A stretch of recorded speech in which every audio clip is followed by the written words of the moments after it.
Welcome to the channel. In this video series, I'm going to be giving you the no BS guide to sharpening. If you're new to woodworking or you've been woodworking for a while and just can't seem to figure it out, stick with me because I'm going to give you a simple and straightforward guide so that way you can sharpen your irons quick and get back to work.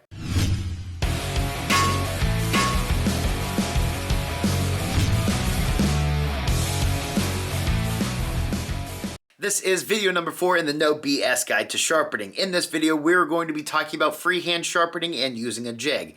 Let me clarify something. Freehand sharpening is for micro bevels. I do not recommend freehand sharpening or resetting a primary bevel. If you're an experienced woodworker and you can do it, go for it. But I've been doing it for a couple years now and I'm not good at resetting a primary bevel freehand because it takes a lot of time, so it's a lot easier to use it in a jig when you're resetting primary bevels. But micro bevels, I'm going to show you the easy way to freehand those. Sharpen them real quick, hit your strop, and get back to work instead of having to set something up in a jig every single time. So, I'm going to take you over to the sharpening station, and I'm going to show you how I do freehand sharpening. So I remember that I don't have to go to my sharpening station because I have a new camera holding jig. So, we're still at my workbench. If you have found your way to this video and you haven't watched the other 3 videos, go watch those because there are things that you need to know before you get to this point, okay? So I wanted to show you guys what I mean by redoing a primary bevel.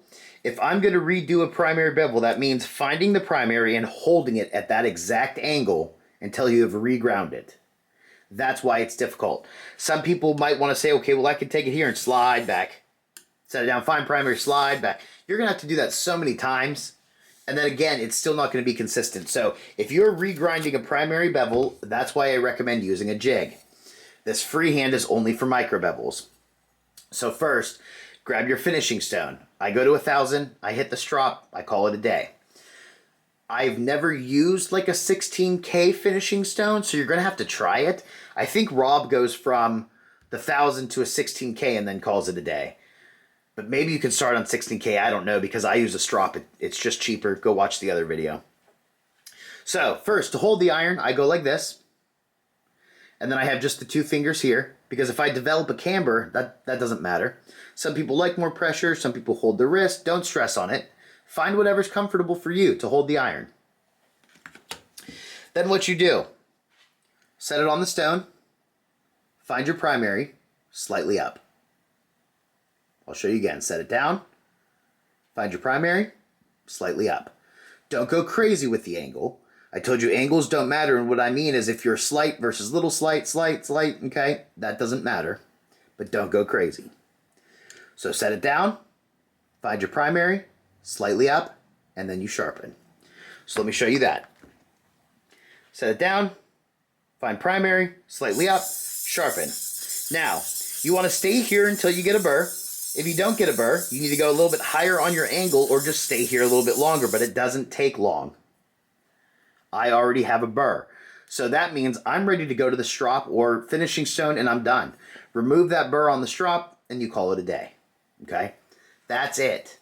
So I don't want you guys to stress on that. Let me show you again. Well, here, I'll show you with a chisel because chisels are the same thing. If you can fit 2 fingers on there, cool. If not, just 1 if it's a smaller chisel. Set it down. Find your primary. Slightly up, go to town, okay? Down, primary, up, town. I'll show you for a chisel. Down, primary, up, go to town. With chisels, it matters a little bit more if you're going at a square. You want to pay attention to that too with the plain irons, but chisels, I'd say it matters a little bit more, but you'll be able to tell in the burr. So right now I might be a little bit heavy on this side. You guys won't be able to see the burr, but I might be a little bit heavy on this side.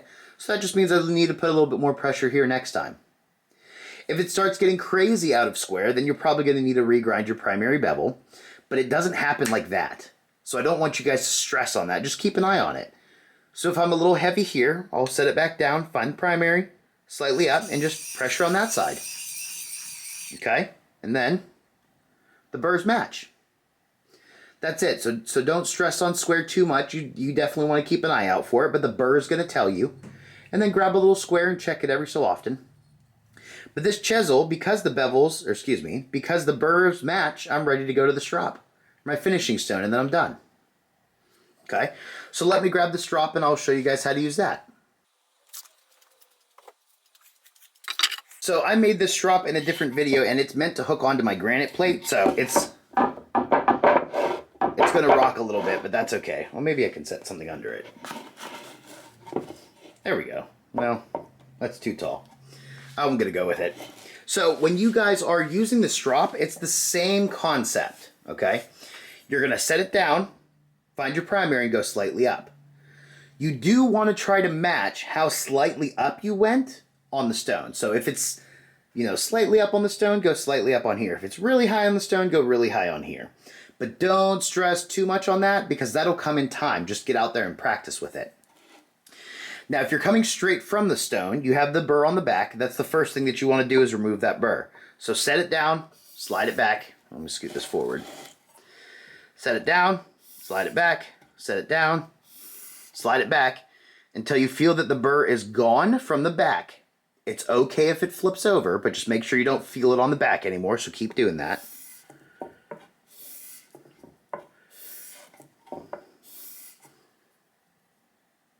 All right, there we go. I don't feel it on the back. I do feel it on the top. So if it rolls over, that's okay. That's when you take this, hold it how you were, set it down, find your primary, slightly up, strop. Same thing. And again, eventually it'll become muscle memory that you'll be able to just do this like I am, okay? But it's the same concept. Set it down, primary, slightly up, strop. Okay? Then you want to see if you can feel. It's gone from there. It flipped back over, so then I'm going back to the back. Set it down, slide it back. Set it down, slide it back. And you keep doing that. This is easier when it's hooked onto something because this one's sliding. But you guys get the idea. You keep doing that until the burr is gone.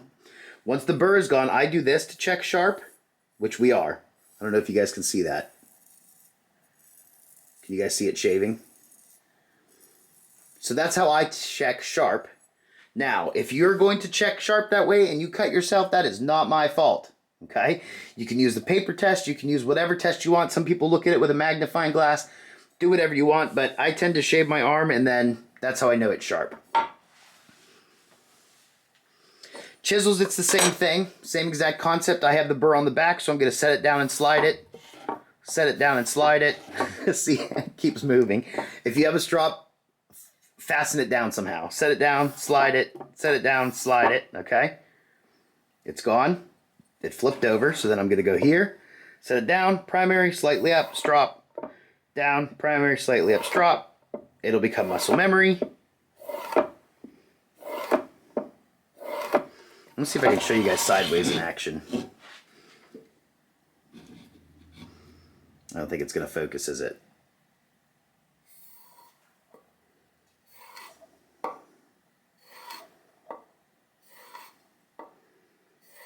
Kind of. Maybe you guys were able to see that. Alright, so then boom, burr flip back over, keep going to the back. So you keep doing that. You keep flipping the burr back over and forth until you see, okay, burr's gone, I don't feel it anymore. Some people say they can find the burr, like, oh, I saw the burr fall off, and they find this little sliver. I think I've been able to do that maybe twice. But if you guys see it, cool. If not, don't worry. Check for sharpness for you. This one is shaving. Now, I would like to get it a little bit sharper, but it's still shaving really well. If you guys can see that. I don't know if you guys can see it in the video, but there you go. Alright, so this was the end of the no BS sharpening videos. I hope you guys learned something, and I hope it just made it simple for you.